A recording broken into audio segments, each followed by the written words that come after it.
প্ৰতিদিনৰ দৰে আজিও লৈ আনিলোঁ দুপৰীয়াৰ সাজ আৰু আজিৰ নহৰু পিঁয়াজবিহীন এই দুপৰীয়াৰ সাজত কি কি আছিল তাকেই চাওঁ আহক। গৰম গৰম ভাত লৈ লৈছোঁ, লগতে আজি ভেন্দি আৰু ঘৰৰে লেচেৰা মাহ আলু এটা দি পেলাই ভাজিছোঁ। ইয়াতে যিহেতু লেচেৰা মাহ পোৱা নাযায় বজাৰত, গতিকে যিকেইডাল হৈছে সেইখিনিকে বৰ হেঁপাহেৰে বনাই পেলাই খাইছোঁ, বহুত ভাল লাগিছে। তাৰপাছত ঘৰৰে ছিঙি লৈ আনিছিলোঁ অকণমান খুতৰা শাক আৰু পালেং শাক, তাকে আলু এটা দি পেলাই ভাজিছোঁ আৰু এইফালে তিয়হ, মোৰ প্ৰিয় চালাড তিয়হ লৈ লৈছোঁ।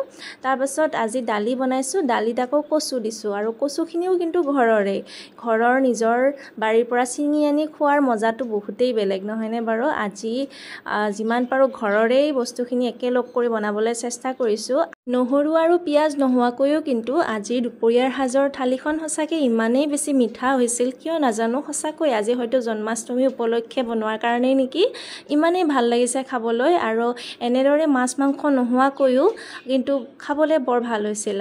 আৰু এটা কেঁচা জলকীয়া লৈ লৈছোঁ। আজিৰ দুপৰীয়াৰ সাজ আপোনালোকে কেনেকুৱা পালে জনাবলৈ নাপাহৰিব। ধন্যবাদ।